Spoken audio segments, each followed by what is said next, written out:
Hello guys, I welcome you all to I exam B. आज के इस video में हम LIC AOIT से रिलेटेड कुछ करंट अफेयर्स देखेंगे, जो मैंने मेनली अक्टूबर के थर्ड वीक यानी 16 अक्टूबर से लेके 22 अक्टूबर के करंट अफेयर्स को इसमें लिया है। ठीक है, तो बिना टाइम वेस्ट करते हुए हम सीधे क्वेश्चंस की तरफ बढ़ते हैं। तो हमारा पहला क्वेश्चन है, who has become the new prime minister of Norway. Norway के नए प्राइम मिनिस्टर कौन बने हैं, ये आज का हमारा पहला क्वेश्चन है। ऑप्शन नंबर ए में आपको दिखाई दे रहा है Justin Trudeau, option number B पे Abiy Ahmed, option number C Jonas Gahr और number D Najla Bouden Romdhane. ठीक है, ऑप्शन नंबर ए पे जस्टिन ट्रूडेउ, ये हमने पिछले वीडियोस में भी कवर किया है कि ये कनाडा के पीएम बने हैं। ठीक है, अबी अहमद ये इथियोपिया के दोबारा से पीएम इलेक्ट हुए हैं यहाँ पे इथियोपिया में, ये भी हम पहले कवर कर चुके हैं। और नजला बाउडेन रामधाने ये ट्यूनीसिया की पहली फीमेल प्राइम मिनिस्टर बनी है, तो इसलिए थोड़ा इंपॉर्टेंट हो जाता है, इसको आप याद रखना। ट्यूनीसिया की पहली female prime minister option number D पे नजला बाउडेन रामधाने है। तो इस क्वेश्चन का आंसर है नॉर्वे के नए prime minister option number C Jonas Gahr बने हैं। ठीक है, तो अब इसमें नॉर्वे की बात की गई है, तो नॉर्वे से रिलेटेड कुछ फैक्ट्स हम जान लेते हैं। ठीक है, आपको इस मैप में जो रेड कलर से दिख रहा है ये नॉर्वे है। ठीक है, यूरोप की एक कंट्री है नॉर्वे। अभी कुछ ही टाइम पहले नोबेल प्राइज दिए गए थे, अलग अलग कैटेगरी से नोबेल प्राइज दिए जाते हैं, उसमें से एक है पीस का। ठीक है, शांति का जो नोबेल प्राइज है वो नॉर्वे से ही दिया जाता है, और बाकी जो बचे हुए 5 कैटेगरीज के नोबेल प्राइज हैं वो इस देश से दिए जाते हैं, और ये देश है स्वीडन। ठीक है, स्वीडन से वो बाकी के बचे हुए नोबेल प्राइज यहाँ से दिए जाते हैं। ठीक है, नॉर्वे की राजधानी क्या है? नॉर्वे की राजधानी ओस्लो है, मैं यहाँ पे लिख देता हूँ OSLO, ओस्लो है। और स्वीडन की राजधानी स्टॉकहोम है, इसका नाम आपने सुना ही होगा। ठीक है, इसके इन दोनों के साइड में यहाँ पे आपको कंट्री दिख रही है, ये है फिनलैंड। ठीक है, फिनलैंड की पीएम बनी थी सबसे छोटी उम्र की, जिनका नाम था सना मारिन, आपने सुना होगा उस टाइम पे। ठीक है, फिनलैंड की कैपिटल हेलसिंकी है, और इसको हम लोग झीलों का देश बोलते हैं, कंट्री ऑफ लेक्स। ठीक है, इसकी आप देखेंगे जो बाउंड्री है, इसकी बाउंड्री लगती है आपकी रसिया से। ठीक है, जैसे रसिया है, रसिया से आपकी ये बाउंड्री लगती है।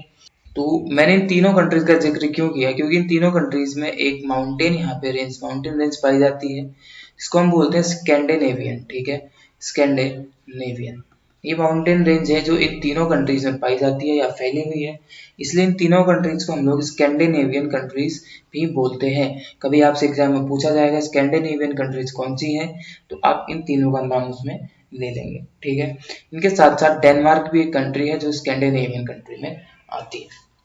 राइट, तो इस क्वेश्चन में इतनी जानकारी थी, तो अब हम आगे बढ़ते हैं। सेकंड क्वेश्चन है कि विच स्टेट रिसेंटली लॉन्च्ड मेरा घर मेरे नाम प्रोग्राम। ठीक है, इनमें से कौन सा वो स्टेट है जिसने अभी मेरा घर मेरे नाम प्रोग्राम को लॉन्च किया है?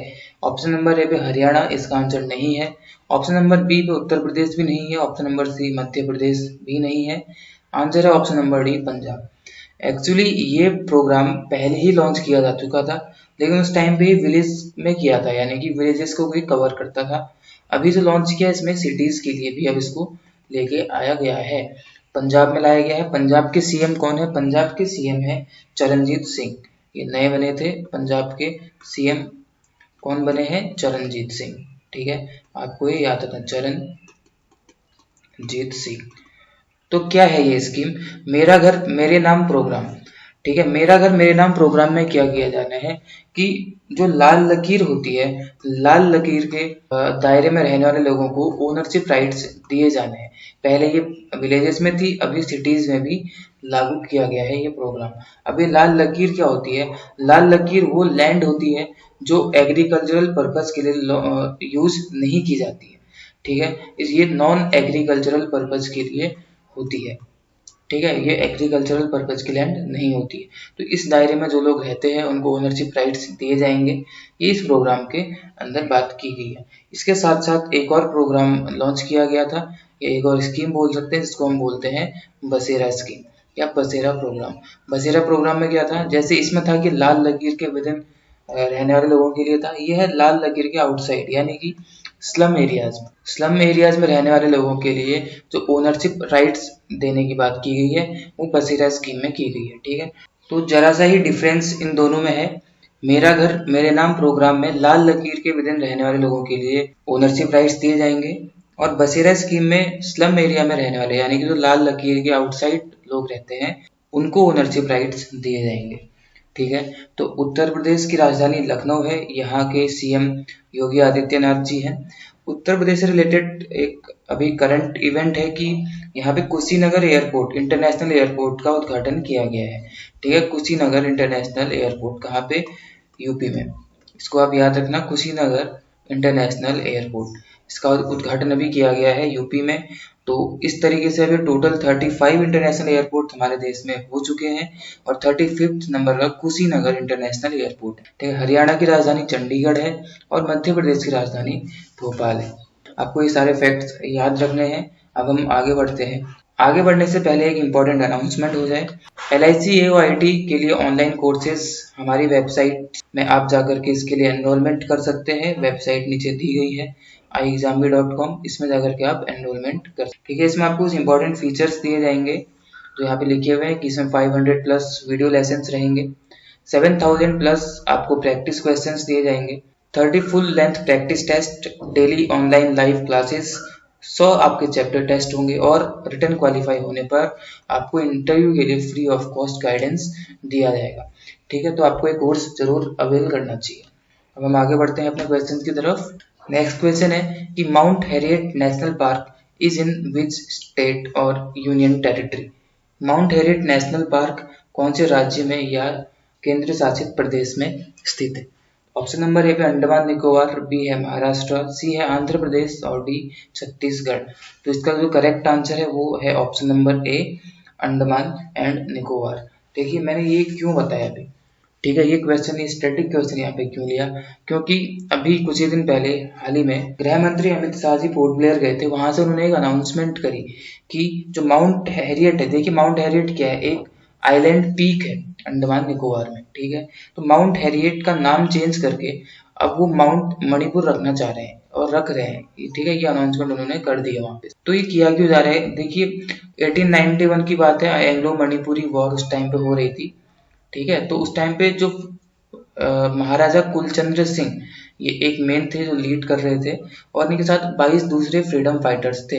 इनको ब्रिटिशर्स के द्वारा पकड़ लिया गया था और इनको इसी आइलैंड पीक पर बंदी बना के रखा गया था। तो उन्हीं की याद में अब इस आइलैंड पीक का नाम माउंट हैरियट से चेंज करके माउंट मणिपुर रखा जा रहा है। तो इसके लिए मणिपुर गवर्नमेंट इस आइलैंड पीक पर एक वॉर मेमोरियल बनाएगी। ठीक है, वॉर मेमोरियल यहाँ पे बनाया जाएगा और उसमें यूनियन गवर्नमेंट इनकी पूरी हेल्प करेगी। ऑप्शन नंबर डी पे आपको छत्तीसगढ़ दिख रहा होगा। छत्तीसगढ़ में एक नेशनल पार्क है जिसका नाम है गुरु घासीदास। इसको रिसेंटली टाइगर रिजर्व बना दिया गया है, टाइगर रिजर्व भी इसको बना दिया गया है। अगला क्वेश्चन है recently in which state union minister Sarbananda Sonowal inaugurated Ayush Van for Ayurvedic plant? हाल ही में यूनियन मिनिस्टर सर्बानंद सोनोवाल ने कौन से राज्य में आयुर्वेदिक प्लांट्स के लिए आयुष वन को इनॉग्रेट किया है? ठीक है, आयुष वन, अब क्वेश्चन से तो आप समझ ही गए होंगे कि ये एक फॉरेस्ट है आयुर्वेदिक प्लांट्स का।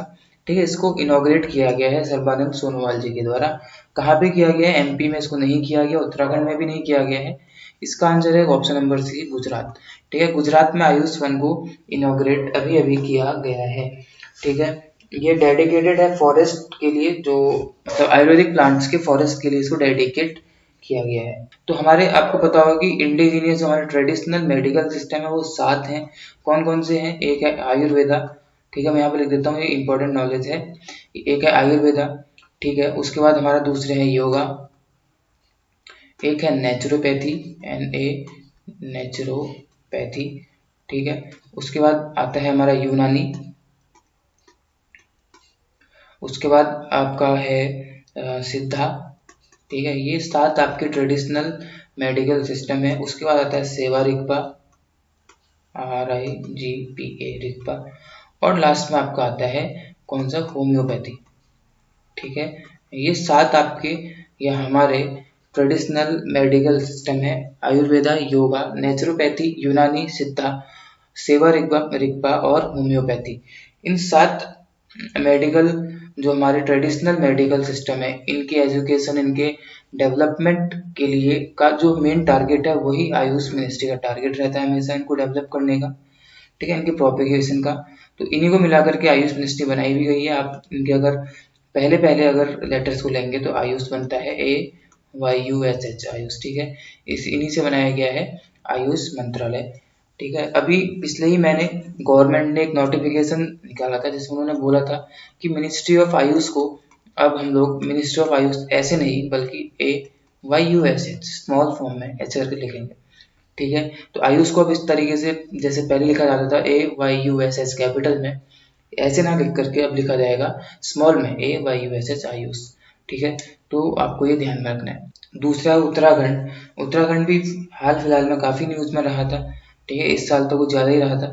आपको पता होगा मुंशियारी एक जगह है, मुंशियारी में देश का पहला लाइकेन पार्क मुंशियारी में खोला गया था, ठीक है। यहाँ पे नेपाल बॉर्डर में धारचूला के साथ जो नेपाल बॉर्डर लगता है, यहाँ पे काला पानी विवाद चल रहा है नेपाल के साथ, ठीक है। मॉस गार्डन यहाँ खोला गया था, रामायण पार्क यहाँ खोला जा रहा है उत्तराखंड में। उत्तराखंड के मुख्यमंत्री श्री पुष्कर सिंह धामी जी हैं। यहाँ पे नए गवर्नर अभी बने हैं जिनका नाम है गुरमीत सिंह, ये लेफ्टिनेंट जनरल थे, आर्मी में रिटायर हो चुके हैं। और ऑप्शन नंबर डी पे हिमाचल प्रदेश, हिमाचल प्रदेश का जो स्टेट एनिमल है वो है स्नो लेपर्ड, और स्नो लेपर्ड के लिए कंजर्वेशन सेंटर जो भारत का पहला है वो उत्तराखंड में बनाया गया है, और वो कहाँ पे, उत्तराखंड के उत्तरकाशी डिस्ट्रिक्ट में इसको बनाया गया है। बढ़ते हैं आगे। Who is the first women chief economist of IMF, कि IMF यानी कि अंतर्राष्ट्रीय मुद्रा कोष, इंटरनेशनल मॉनेटरी फंड, इसकी पहली वुमेन चीफ इकोनॉमिस्ट कौन है? तो इसका आंसर, करेक्ट आंसर है option number A, Geeta Gopinath, भारतीय मूल की हैं। ये IMF की पहली चीफ इकोनॉमिस्ट बनी थी 2019 में। तो अभी मैंने ये क्वेश्चन क्यों लिया, क्योंकि जनवरी 2022 में, ठीक है, जनवरी 2022 में ये इस पद को छोड़ रही है, यानी कि रिटायरमेंट ले रही है। पहले हार्वर्ड यूनिवर्सिटी में पढ़ाती थी, दोबारा से अपने उसी पद को ग्रहण कर लेंगी, यानी कि फिर से ये हार्वर्ड यूनिवर्सिटी में पढ़ाने चले जाएंगी। इकोनॉमिक्स वहाँ पे पढ़ाती थी, तो जनवरी 2022 में ये रिटायरमेंट ले ली। इन्होंने हिस्ट्री क्रिएट करी थी कि दुनिया में पहली बार कोई वुमेन चीफ इकोनॉमिस्ट बनी थी IMF। ऑप्शन नंबर सी पे आपको दिख रहा होगा स्नेहा दुबे, इनके नाम से भी आप भली भांति परिचित होंगे। अभी पिछले ही महीने जब मोदी जी UN में गए थे, UNGA में, तो उसी टाइम पे वहाँ पे पाकिस्तान के प्रधानमंत्री इमरान खान को करारा जवाब दिया था, तो वो थी हमारी स्नेहा दुबे, ये इंडियन फॉरेन सर्विस ऑफिसर है, ठीक है। तो उस टाइम पे काफी फेमस हुई थी। अगला क्वेश्चन है, what is the name of China's first recently launched solar observation satellite? China ने भी हाल ही में एक सोलर ऑब्जर्वेशन सैटेलाइट लॉन्च करी है, उसका नाम क्या है? ऑप्शन नंबर ए पे आपको दिख रहा है सैनजू 13, ठीक है। सैनजू 13 क्या है? ये चाइना के द्वारा ही लॉन्च किया गया था, यह है चाइना के द्वारा लॉन्च किया गया है, लेकिन ये सोलर ऑब्जर्वेशन सैटेलाइट नहीं है, ये एक स्पेस क्राफ्ट है, ठीक है। इसको भी इन्होंने हाल ही में लॉन्च किया था। ये एक स्पेस क्राफ्ट है, इसमें इन्होंने अपने 3 एस्ट्रोनॉट्स को स्पेस में भेजा था, ठीक है। इसमें इन्होंने अपने 3 एस्ट्रोनॉट्स को स्पेस में भेजा था। ये अपना खुद का एक स्पेस स्टेशन खोलना चाहते हैं, तो उसके लिए ट्रायल कर रहे हैं, इसलिए धीरे धीरे एस्ट्रोनॉट्स को स्पेस में भेज रहे हैं चाइना के लोग, ठीक है। और ऑप्शन नंबर बी पे आपको दिख रहा है XIHEC, इसको तो मैं जी बोल रहा हूँ, आई डोंट नो कैसे प्रोनाउंस किया जाता है, XIHE। इस क्वेश्चन का आंसर यही है सोलर ऑब्जर्वेशन सैटेलाइट चाइना की, आपको इमेज में भी दिखाई दे रहा होगा, ठीक है। ये है XIHE। तो ये क्या करेगा, जाहिर सी बात है सोलर ऑब्जर्वेशन सैटेलाइट है, तो सूर्य को ऑब्जर्व करेगा, उसकी जानकारी को धरती पर भेजेगा चाइना के पास, ठीक है। ऑप्शन नंबर सी पे आपको दिखाई दे रहा है वासोंग 8, ये क्या है? इसको बताने से पहले मैं आपको डी बताता हूँ। डी है नूरी। नूरी क्या है? साउथ कोरिया का अपना इंडिजिनस स्पेस लॉन्च व्हीकल है, जो इन्होंने अभी अभी डेवलप किया है। ये पूरी तरीके से साउथ कोरिया में ही इसके सारे पार्ट्स बनाए गए हैं, ठीक है। नूरी साउथ कोरिया का क्या है? ये स्पेस लॉन्च व्हीकल है, ठीक है। ऑप्शन नंबर सी वासोंग 8, ये क्या है? दरअसल कुछ टाइम पहले नॉर्थ कोरिया ने एक ballistic missile, submarine launch ballistic missile launch की थी, जिसकी निंदा US कर रहा था, लेकिन उस टाइम तक नॉर्थ कोरिया की तरफ से इस पे कोई सफाई नहीं दी गई थी कि उन्होंने करी है कि नहीं करी है। लेकिन अभी कुछ ही दिन पहले नॉर्थ कोरिया ने ये क्लेम किया है कि हाँ, इन्होंने एक हाइपरसोनिक मिसाइल को लॉन्च किया था, जो थी वासोंग 8। ये एक बैलिस्टिक मिसाइल है, सबमरीन लॉन्च्ड बैलिस्टिक मिसाइल, ठीक है। तो सी वाली जो है ये नॉर्थ कोरिया से रिलेटेड है। डी स्पेस लॉन्च व्हीकल है साउथ कोरिया का। बी सोलर ऑब्जर्वेशन सैटेलाइट है चाइना की। और सेंजो 13 जो आपको ऑप्शन नंबर ए पे दिख रहा है ये चाइना का स्पेस क्राफ्ट है। ये चारों आपको याद रखना है, ये हाल फिलहाल में हुई घटना है। ठीक है, अब हम आगे बढ़ते हैं। अगला क्वेश्चन है who has taken charge as first director general of ordnance directorate. ठीक है, ऑर्डिनेंस डायरेक्टरेट के पहले डायरेक्टर जनरल कौन बने हैं। देखिए आपने पहले देखा होगा OFB होता था, यानी कि ऑर्डिनेंस फैक्ट्री बोर्ड। ठीक है, ये होता था, अब इसको खत्म कर दिया गया है और इसको खत्म करके इसको 7 पार्ट्स में तोड़ दिया गया है। ठीक है, 5 6 7 पार्ट्स में इसको डिवाइड कर दिया गया है। उन्हीं में से एक है ऑर्डिनेंस डायरेक्टरेट। ठीक है, पिछले ही महीने 24 सितंबर को ये प्रस्ताव पारित करके 1 अक्टूबर से OFB को खत्म कर दिया गया था और 7 नए डिवीजन इसके बनाए गए थे, जो है जिनको क्या बोला जाता है, डिफेंस पब्लिक सेक्टर अंडरटेकिंग्स। ठीक है, ये 7 DPS यूज बना दिए गए हैं एक OFB को तोड़ करके। उन्हीं 7 में से एक है ऑर्डिनेंस डायरेक्टरेट। उसी के डायरेक्टर जनरल अभी अभी बने हैं ऑप्शन नंबर बी पे ER शेख। ठीक है, इन्होंने 15 अक्टूबर से अपना कार्य शुरू कर दिया गया। आपको याद रखना है OFB अब खत्म हो चुका है पूरी तरीके से। ठीक है, 7 डिविजन में ये टूट चुका है। ऑप्शन नंबर ए पे है BC पटनायक। ये आपको याद होगा पिछली वीडियो में कवर किया था, ये LIC के MD बने हैं नियुक्त हुए नए। ठीक है, तो हम बढ़ते हैं अगले क्वेश्चन की तरफ।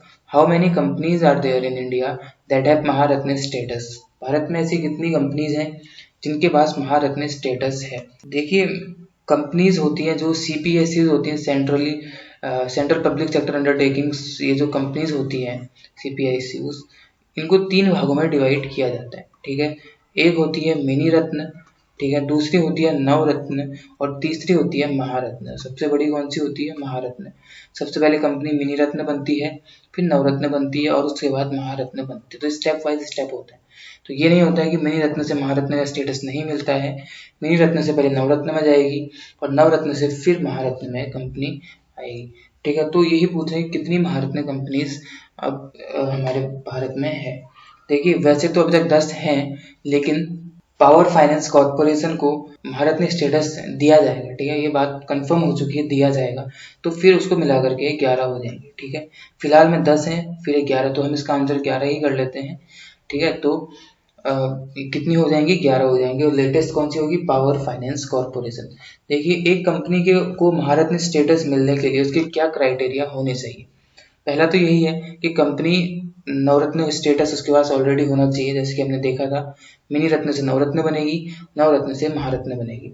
ठीक है, तो नवरत्न होने के लिए महारत्न होने के लिए नवरत्न का स्टेटस होना अनिवार्य है और कंपनी को इंडियन स्टॉक एक्सचेंज में लिस्ट होना चाहिए। ठीक है, और कंपनी का जो एवरेज एनुअल टर्नओवर है वो 25,000 करोड़ का होना चाहिए। ठीक है, कहाँ गया, ये है 25,000 करोड़ का होना चाहिए पिछले 3 साल में लगातार। ठीक है, और फोर्थ है कि company should have an average annual net worth of more than 15,000 crore. ठीक है, कंपनी का जो नेट वर्थ है पिछले 3 सालों में 15,000 करोड़ से ऊपर का होना चाहिए। ठीक है, और कंपनी का जो एनुअल प्रॉफिट है, ठीक है, टैक्स को हटाने के बाद, टैक्स को जोड़ के नहीं, टैक्स के अलावा जो उसका एनुअल नेट प्रॉफिट है पिछले 3 सालों में वो 5,000 करोड़ का होना चाहिए। ठीक है, उसकी एक सिग्निफिकेंट ग्लोबल प्रेजेंस या फिर इंटरनेशनल ऑपरेशंस होना चाहिए। ठीक है, तो ये सब क्राइटेरिया जब कोई कंपनी फॉलो या पा लेती है तो उसके बाद उसको महारत्न स्टेटस दिया जाता है। और अब तक 10 थी, पावर फाइनेंस कॉर्पोरेशन 11वीं कंपनी हो जाएगी जिसको महारत्न स्टेटस दिया जाएगा। ठीक है, कौन सी, पावर फाइनेंस कॉर्पोरेशन। ठीक है, आपको ये याद रखना है। बढ़ते हैं अगले क्वेश्चन की तरफ। अगला क्वेश्चन है Allium negianum, a new species of onion has been found in which state. Allium negianum एक स्पीसीज है प्याज की, ओनियन की, ये कौन से स्टेट में पाई गई है। ठीक है, एलियम का मतलब ही प्याज होता है। ठीक है, प्याज की स्पीसीज को एलियम बोला जाता है। तो ये कौन से स्टेट में पाई गई है, तो ये पाई गई है आपकी ऑप्शन नंबर डी उत्तराखंड में। उत्तराखंड के चमोली डिस्ट्रिक्ट में। ठीक है, अभी नई प्रजाति डिस्कवर हुई है। एक्चुअली यहाँ के लोग इस ओनियन को काफी लंबे टाइम से कंज्यूम कर रहे थे। ठीक है, पहले से ही थी, लेकिन इसको जो अभी एक पहचान दी गई है एलियम नेगियनम नाम से, वो अभी दी गई है। ठीक है, तो एलियम नेगियनम जो ओनियन की नई स्पीसीज है वो उत्तराखंड के चमोली डिस्ट्रिक्ट में मिला है, ठीक है, वहाँ डिस्कवर की गई। एक यही थे स्पीसीज के एक्सप्लोरर थे, अब तो नहीं रहे वो। उनका नाम था कुलदीप सिंह नेगी, ठीक है, उनका नाम था कुलदीप सिंह नेगी। यही इनके एक्सप्लोर हुआ करते थे, ये कुलदीप सिंह नेगी। इन्हीं के नाम पे इसका नाम रखा गया है एलियम नेगियनम। आपको दिख रहा होगा नेगी, ठीक है, इन्हीं के नाम पे इसको रखा गया है एलियम नेगियनम। हमारा अगला क्वेश्चन है, when is world statistics day observe? World statistics day कब ऑब्जर्व किया जाता है? देखिए ये ऑब्जर्व किया जाता है 20 अक्टूबर को, लेकिन देखिए इसमें क्या है कि हर ये 5 साल में ऑब्जर्व किया जाता है, ठीक है, 5 ईयर्स में इसको ऑब्जर्व किया जाता है यूनाइटेड नेशंस के द्वारा। हर साल नहीं होता है, सेलिब्रेट किया जाता है हर 5 साल में, ठीक है। तो इससे पहले 2020 में इसको सेलिब्रेट किया गया था, अब ये सेलिब्रेट किया जाएगा 2025 में। अभी 2021 गया था, तो 20 अक्टूबर को वर्ल्ड स्टैटिस्टिक्स डे होता है, लेकिन ये सेलिब्रेट किया जाएगा 2025 में, 5 साल बाद, क्योंकि पहले ये 2020 में सेलिब्रेट किया जा चुका है, ठीक है। बढ़ते हैं अगले क्वेश्चन की तरफ। What is the rank of India in global food security index 2021? Global food security index 2021 में भारत की क्या रैंक है? देखिए फिर से एक इंडेक्स आ गया, कुछ ही दिन पहले आया था ग्लोबल हंगर इंडेक्स, जिसमें इंडिया की स्थिति काफ़ी खराब थी, 101 पोजीशन पे इंडिया था, और इसमें भारत की स्थिति को काफ़ी खराब इसमें बताया गया था, और 101 पोजीशन में खराब है भी। तो अब आया है ग्लोबल फूड सिक्योरिटी इंडेक्स, ठीक है। ग्लोबल फूड सिक्योरिटी इंडेक्स में भारत की रैंक 71 है, यानी कि ऑप्शन नंबर ए है, ठीक है, 71 आउट ऑफ 113। 113 कंट्रीज में से 71 पे ग्लोबल फूड सिक्योरिटी इंडेक्स में भारत का स्थान है। भारत के पड़ोसी देश जैसे कि पाकिस्तान की बात अगर हम करें, तो पाकिस्तान इसमें 75 भारत के बाद आता है। उसके बाद आपका श्रीलंका है, श्रीलंका आपका 77 नंबर पे आता है, ठीक है। फिर आपका आता है नेपाल, नेपाल 79 पे है। और बांग्लादेश की बात अगर हम करते हैं, तो बांग्लादेश इसमें आता है 84 नंबर पे। और चाइना की स्थिति हमसे काफ़ी बेहतर है, इसमें चाइना आता है हमारा 34 नंबर पे, ठीक है। तो ये हमारे पड़ोसी देशों की स्थिति इसमें है। तो इसमें अगर हम देखें तो ग्लोबल फूड सिक्योरिटी इंडेक्स 2021 ये 10th एडिशन था इस इंडेक्स का, ठीक है। हमारे जो सस्टेनेबल गोल डेवलपमेंट गोल्स है ना, उसमें से एक है कि जीरो हंगर बाय 2030, हम 2030 तक जीरो हंगर पाना चाहते हैं। तो इस गोल को पाने के लिए कौन सी कंट्री कितना प्रोग्रेस कर रही है, कितने प्रयत्न कर रही है, इस चीज को ध्यान में रखते हुए कंट्रीज को इस इंडेक्स में रैंकिंग दी जाती है, ठीक है। तो उसके तहत इंडिया की रैंकिंग 71 दी गई है, ठीक है। इसमें फर्स्ट, सेकंड और थर्ड नंबर पे कौन है, ठीक है, फर्स्ट सेकंड थर्ड नंबर पे कौन है? तो फर्स्ट नंबर पे अगर हम बात करें तो इसमें फर्स्ट नंबर पे है आयरलैंड, ठीक है, पहले नंबर पे आ जाता है। और दूसरे नंबर पे इसमें कौन है? दूसरे नंबर पे इसमें ऑस्ट्रेलिया आ जाता है। और थर्ड नंबर इसमें आया हुआ है यूके का, ठीक है। आपको पहले दूसरे तीसरे याद रखने, इंडिया की पोजीशन याद रखनी है 71, और इंडिया के पड़ोसियों की स्थिति आपको इसमें याद रखनी है, ठीक है। तो ये क्वेश्चन हमें इतनी चीजें दिखाता है या सिखाता है। अब हम बढ़ते हैं आगे की तरफ अगले क्वेश्चन के लिए। अगला क्वेश्चन है, which of the following Australian bowler recently took retirement from international cricket? कि इनमें से कौन से ऑस्ट्रेलियन बॉलर हैं जिन्होंने अभी हाल ही में इंटरनेशनल क्रिकेट से रिटायरमेंट ले लिया है? तो आप तो आंसर इसका बता ही देंगे, क्योंकि एक ही प्लेयर है इसमें जो ऑस्ट्रेलिया के हैं, वो हैं जेम्स पैटिंसन, इन्होंने रिटायरमेंट ले लिया है। डेल स्टेन जो कि साउथ अफ्रीका के प्लेयर हैं, इन्होंने भी रिटायरमेंट ले लिया है। ब्रेंडन टेलर, इन्होंने भी रिटायरमेंट ले लिया है, ये जिम्बाब्वे के प्लेयर थे, ठीक है, ये थे साउथ अफ्रीका के। और ये हैं कौन से? ऑस्ट्रेलिया के, इन्होंने भी रिटायरमेंट ले लिया। तो आंसर है ऑप्शन नंबर सी। अगला क्वेश्चन है कि what is the rank of India in FIFA mains ranking 2021? ठीक है, फीफा मेंस रैंकिंग 2021 में भारत की क्या रैंक है? ऑप्शन नंबर ए 101 नहीं है, 111 भी नहीं है, ऑप्शन नंबर बी और डी में से इसका आंसर एक है, ऑप्शन नंबर डी इसका आंसर नहीं है, ऑप्शन नंबर बी है, ठीक है। 106 इंडिया की रैंक दी गई है, ठीक है। आपको पता है कि अगले साल 2022 में फीफा वर्ल्ड कप होने वाले हैं, तो 2021 में इसकी रैंकिंग निकाली गई फीफा के द्वारा, तो इसमें इंडिया को 106 नंबर पे रखा गया, 106 नंबर पे इंडिया इसमें आया है, ठीक है। अगर 106 नंबर पे इंडिया है तो फर्स्ट सेकंड थर्ड पे कौन है, आपको ये देखना बनता है। तो फर्स्ट नंबर पे कौन आता है? बेल्जियम, बेल्जियम कंट्री है, तो इसमें फीफा मैन रैंकिंग में नंबर 1 है। दूसरे नंबर पे इसमें आ जाती है ब्राजील, ब्राजील सेकंड नंबर पे रखा गया है। और तीसरे नंबर में इसमें आ जाता है फ्रांस, ठीक है। ये फर्स्ट सेकंड थर्ड है और इंडिया इसमें है 106 नंबर पे। ठीक है। 2022 में होने वाले हैं फीफा वर्ल्ड कप। ठीक है। और फीफा वर्ल्ड कप जो होंगे कतर में होंगे और ये कब से कब तक होंगे, आपके नवंबर में होंगे ये। और 21 नवंबर से लेके 18 दिसंबर 2022 तक ये आपके चलेंगे। ठीक है। एशिया में ये गेम्स वर्ल्ड कप जो है ये दूसरी बार हो रहे हैं। इससे पहले ये साउथ कोरिया में और जापान में हुए थे। ठीक है। लेकिन अरब वर्ल्ड में ये वर्ल्ड कप जो है फीफा वर्ल्ड कप ये पहली बार हो रहा है। ठीक है। ये चीज़ें आपको याद रखनी है, बाकी आप इसको पढ़ लीजिएगा। ठीक है। हम बढ़ते हैं अगले क्वेश्चन की तरफ। अगला क्वेश्चन है कि RBI fines what amount on Paytm payments bank. Paytm payments bank को आरबीआई ने कितने का फाइन लगाया है। ठीक है। हाल ही में पेटीएम पेमेंट्स बैंक पे फाइन लगाया गया है। ठीक है। तो ये लगाया गया है 1 करोड़ रुपए का। ठीक है। 1 करोड़ रुपए का आरबीआई ने इस पे फाइन लगाया है। और इसके साथ साथ आरबीआई ने वेस्टर्न यूनियन बैंक को भी इसमें, जो वेस्टर्न यूनियन है उस पर भी इस पे फाइन लगाया गया है। आरबीआई के द्वारा वो लगाया 27.18 लाख, इतने रुपए का इस पे फाइन लगाया गया है। ठीक है। देखिए आरबीआई की इसमें बात की गई है। अगर आरबीआई की बात है तो आरबीआई के बारे में थोड़ा बहुत हमें पता रहना चाहिए। जैसे इसकी स्थापना कब हुई थी, 1 अप्रैल 1935 1935 ब्रिटिश टाइम में इसकी स्थापना कर दी गई थी। ठीक है। वर्तमान में से गवर्नर कौन है, शक्तिकांत दास इसके गवर्नर है। उसके हेडक्वार्टर्स आपको कहाँ मिलेंगे, इसके हेडक्वार्टर्स आपको मिल जाएंगे महाराष्ट्र की राजधानी मुंबई में। ठीक है। तो ये सब चीज़ें आपको आरबीआई के बारे में पता होनी चाहिए। ठीक है। अब हम आगे बढ़ते हैं। अब देखते हैं जीआई टैग। तो अभी हाल ही में कुछ इंपॉर्टेंट जीआई टैग्स हैं। देखिए पिछली वीडियो में मैंने जीआई टैग कवर किए हुए, उनको भी आप जाके देखें। और मैं हर वीडियो में कवर करते रहता हूँ थोड़े थोड़े। ठीक है। तो सबसे पहले कि कलाकुरिची वुड कार्विंग जो तमिलनाडु की है, इसको जीआई टैग दिया गया है। चिन्नूर राइस बालाघाट मध्य प्रदेश का, इसको जीआई टैग दिया गया है। एडायूर चिल्ली और कुटियाटूर मैंगो जो केरला के हैं, इनको भी जीआई टैग अभी हाल ही में दिया गया है। ठीक है। आपको ये याद रखना है, पिछले वीडियोस की आप नोट कर लेना, उसके साथ साथ इनकी भी लिस्ट बना लो, आप ये धीरे धीरे याद कर लीजिएगा। ठीक है। अपॉइंटमेंट्स इंपॉर्टेंट देख लेते हैं। सबसे पहले है रजनीश कुमार, ये भी भारत पे के चेयरमैन बनाए गए हैं।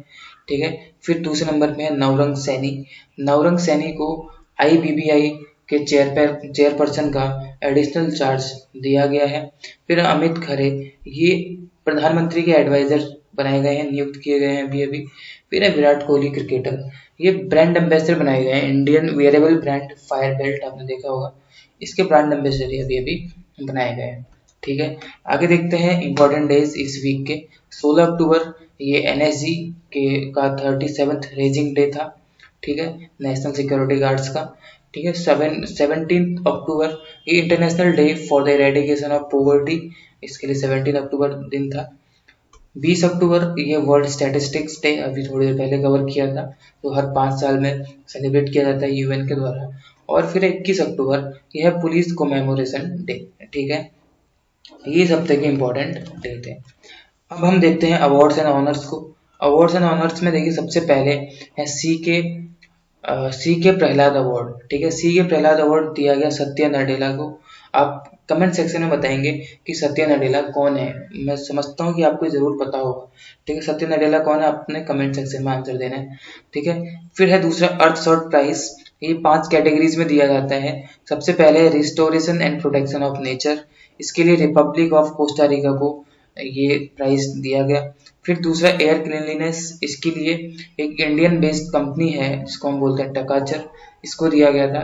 ओशियन रिवाइवल कैटेगरी में द बहामास की एक कंपनी है कोरल वाइटा टीम, इसको ये क्या बोलते हैं दिया गया था। उसके बाद वेस्ट फ्री लिविंग के लिए जो दिया गया था फूड वेस्ट हब्स हैं जो इटालियन सिटी के, उसको या उनको ये अर्थशॉट प्राइज इस कैटेगरी का दिया गया था। क्लाइमेट एक्शन के लिए जो क्लाइमेट एक्शन कैटेगरी का अवार्ड है ये दिया गया था compact hydrogen generator M electrolyser को। ठीक है। तो आपको ये देख लेना है। फिर उसके बाद एक सखारोव प्राइज है जो कि यूरोपियन यूनियन का हाईएस्ट ह्यूमन राइट्स अवार्ड बताया जाता है या माना जाता है। ये किसे दिया गया था, ठीक है। अभी पिछले साल देखिए रसिया में एक जो अपोजिशन लीडर है बहुत ही ज़्यादा चर्चाओं में रहे थे, ठीक है, ये है अलेक्सी नावल्नी। इनको ही ये ह्यूमन राइट्स का अवार्ड यूरोपियन यूनियन का जो highest award for human rights है, जिसको हम सखारोव प्राइज बोलते हैं, ये दिया गया है। इसके लिए नॉमिनेट अफगान वुमेन और बोलिवियन लीडर जेनिन एनएसबी हुए थे। ठीक है, यहाँ पे वुमेन की स्पेलिंग गलत हो गई है। ठीक है, WOMEN ये होता है वुमेन, बोलते विमेन है, लिखते वुमेन है। ठीक है, तो यह है सखारोव प्राइज। आगे देखते हैं books and authors. Books and authors में देखेंगे सबसे पहली book the nutmeg skirts parables for a planet in crisis, Amitabh Ghosh की ये बुक है। एक्चुअली आई मेट देम, ये एक मेमोयर है, ये गुलजार का है। ठीक है, उसके बाद 5 नॉवेल्स अबाउट वुमेन, ये इंदिरा गोस्वामी इसकी ऑथर है, उसको ट्रांसलेट किया है दिव्य ज्योति शर्मा ने। ठीक है, तो लास्ट में अब हम देखते हैं obituaries, important obituaries. Colin Powell. ठीक है, कॉलिन पॉवेल कौन थे? ये former US secretary of state थे, इनकी डेथ हो गई। और बंदा वर्नापुरा, ये कौन थे? First ever test captain of Sri Lanka, Sri Lanka के टेस्ट कैप्टन थे पहले। ठीक है, इनकी भी डेथ हो चुकी है। ठीक है, तो ये आज की वीडियो की कुछ इंपॉर्टेंट चीजें थी जो मुझे लगा कि आपसे जरूर शेयर करनी चाहिए, और ये इस हफ्ते के इंपॉर्टेंट क्वेश्चंस थे। ठीक है, आप इन सबको रिवाइज जरूर करें, अलग से भी करंट अफेयर्स को पढ़ते रहें, और आकर के हफ्ते में जो मैं ये करंट अफेयर्स लेके आता हूँ इनको भी आप जरूर करें, आपका रिवीजन बहुत अच्छा हो जाएगा। ठीक है, बाकी ऐसे करंट अफेयर्स पाने के लिए और अन्य इंफॉर्मेटिव वीडियोस, नॉलेजेबल वीडियोस को पाने के लिए आप हमारे चैनल से जुड़े रहें। तब तक के लिए ऑल द बेस्ट।